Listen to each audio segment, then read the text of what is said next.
왜 십자가 처형을 고집했는가? 대제사장 무리들이 예수님을 빌라도에게 재판받도록 넘겼습니다. 사실 예수님을 죽이는 것만 목적이었다면 예수님을 죽일 수 있는 기회들이 많이 있었습니다. 예수님을 체포하던 때도 한밤이었기 때문에 깊은 숲속에서 아무도 모르게 살해할 수도 있었지요. 또 스테반 집사님이 순교할 때처럼 무리들이 둘러싸서 돌을 던져서 이렇게 몰래 어, 살해할 수도 있었을 것입니다. 그러나 대제사장 무리들은 키필코 빌라도의 재판을 통해서 예수님을 처형당하게 하려고 노력을 하고 있어요. 특별히 십자가 처형 형벌에 처하도록 소리를 지릅니다. 우리 요한복음 19장 6절 말씀 한번 보겠습니다. 대제사장들과 아랫사람들이 예수를 보고 소리질러 이르되 십자가에 못 박으소서 십자가에 못 박으소서 하는지라. 빌라도가 이르되 너희가 친히 데려다가 십자가에 못 박으라. 나는 그에게서 죄를 찾지 못하였노라. 대제사장 무리들은 기필코 예수님이 십자가에서 처형당하도록 힘을 쓰고 있습니다. 왜 그럴까요? 왜 이렇게 십자가 처형에 집착하고 있을까요? 최대한 고통스럽게 사형당하도록 하는 이유도 있을 수 있지만 근본적인 이유는 하나님께 저주받은 자로 만들기 위함입니다. 그러니까 예수님이 선지자여 그리스도의 좋은 분이 아니라 이 사람은 하나님께 저주받은 자다 이렇게 만들고 싶은 거예요. 먼저 십자가 형벌이 얼마나 고통스러운지 좀 짚고 넘어가자면 십자가는 인간이 만든 최악의 사형 방법이라고 여겨지고 있습니다. 그래서 로마인들에게는 잘 집행되지 않았고요.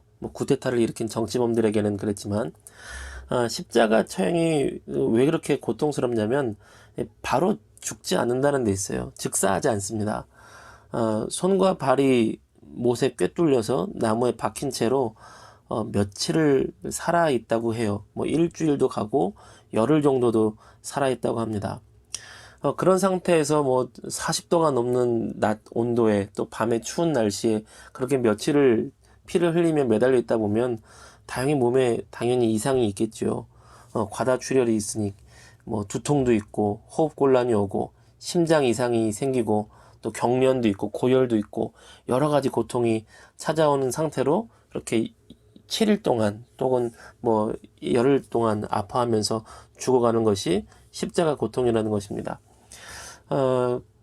거기다가 이제 피냄새를 맡고 이게 날라온 독수리나 까마귀나 이런 새들이 십자가에 매달려 있는 죄수들을 좀 쪼아먹고 뜯어먹기도 했다 그래요. 정말 잔인하고 무서운 형벌이죠. 대제사장 무리는 물론 이런 고통을 주면서 예수님을 처형하고 싶은 마음과 의도도 있었겠지만 근본적인 이유는 신앙적인 저주의 의미를 담고 싶어 했습니다. 신명기 말씀에 이런 말씀이 있어요. 나무에 달려 죽은 자마다 하나님께 저주를 받은 자다. 이런 말씀이 있습니다. 신명기 21장 23절을 한번 같이 보겠습니다.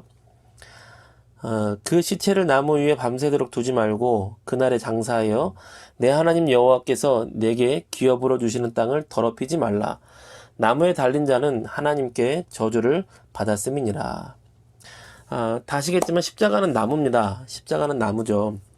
그래서 대제사장들은 이 신명기 말씀을 따라 예수님을 나무 십자가에 매달려 죽게 만들어서 하나님께 저주받은 자로 만들려고 한 것입니다. 하나님께 저주를 받은 자니 당연히 이 예수라는 사람은 선지자도 아니고 하나님의 아들 그리스도는 더더욱 아니다. 메시아 구세주 당연히 아니다. 그러니 이 예수라는 사람을 추종하지 말고 따르지 말고 우리 말 잘 듣고 살아라. 이런 의도를 담고 있는 것입니다.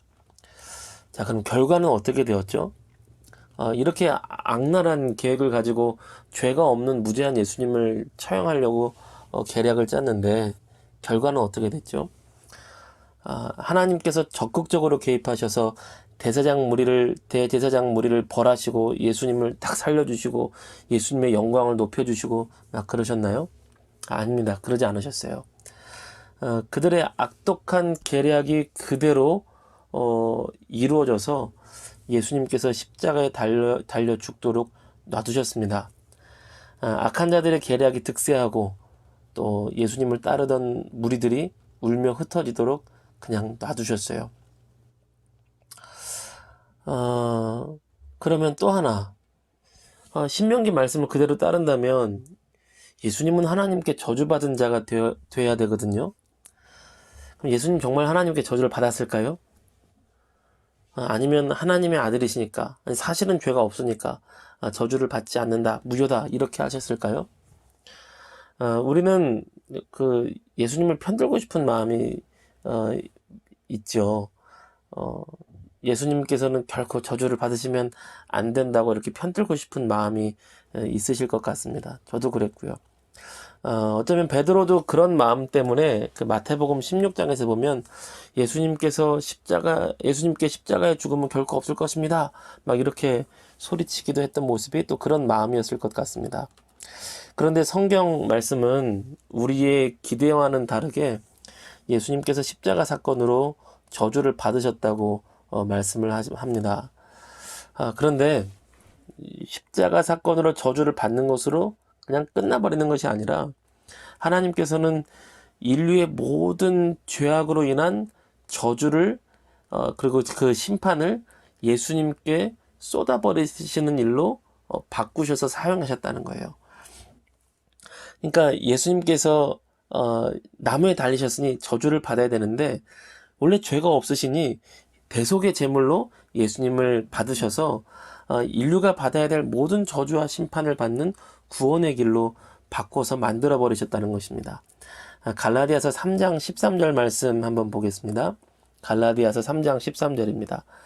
그리스도께서 우리를 위하여 저주를 받은 바 되사 율법의 저주에서 우리를 속량하셨으니 기록된 바 나무에 달린 자마다 저주 아래에 있는 자라 하였음이라.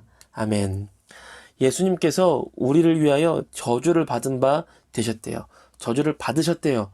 나무에 달린 자마다 저주 아래에 있는 자라라는 그 말씀 그대로 저주를 받으셨는데 예수님께서 죄가 없으신 가운데 저주를 받으심으로 희생제물이 되셔서 우리가 받아야 될 죄악의 저주와 심판의 모든 것들을 예수님께 옮겨졌다는 것입니다. 그래서 예수님의 그 십자가를 통해서 예수님께서 우리를 대신해서 저주와 심판을 받으심으로 우리가 구원받을 수 있는 구원의 길이 열린 거예요. 여러분, 우리 하나님은요, 바꾸시는 하나님이십니다. 우리 하나님은 역전의 하나님이세요.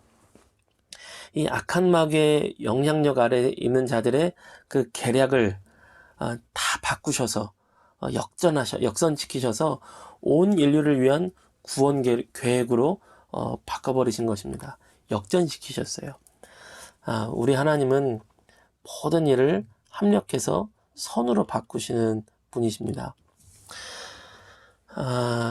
우리가 살아가면서 악인의 득세함이 있을 수 있습니다. 그리고 믿음의 사람이 넘어지고 실패할 수도 있습니다. 억울한 일을 당할 수도 있어요. 교회가 쓰러지고 넘어질 수도 있습니다. 여러분, 심지어 교단도 무너질 수 있습니다. 그러나 합력하여 선을 이루시는 하나님이 계시기 때문에 하나님 나라는 무너지지 않습니다. 하나님의 구원 계획은 무너지지 않습니다. 하나님의 역사는 무너지지 않습니다. 인간의 계획이 하나님의 계획을 무너뜨릴 수 없고 인간의 실패와 인간의 좌절이 하나님의 구원 계획을 하나님의 나라를 무너뜨릴 수도 없습니다. 때론 우리 삶에 또 개인적으로든 교회적으로든 가정적으로든 교계에 있어서든 무너짐과 아픔과 어려움이 있을 수 있습니다. 그러나 저는 우리가 삼력하여 선을 이루시는 하나님을 바라봤으면 좋겠습니다. 우리를 새롭게 하실 하나님, 역전시키시는 하나님, 새 소망과 새 능력을 주시는 하나님을 기대했으면 좋겠습니다. 우리 각자 개인견의 삶에서도 한 사람 한 사람의 삶에서도 합력하여 선을 이루시는 역전시키시는 하나님의 은혜가 또 오늘 하루도 또 내일도 우리와 함께 하시기를 간절히 소원하며 기도합니다.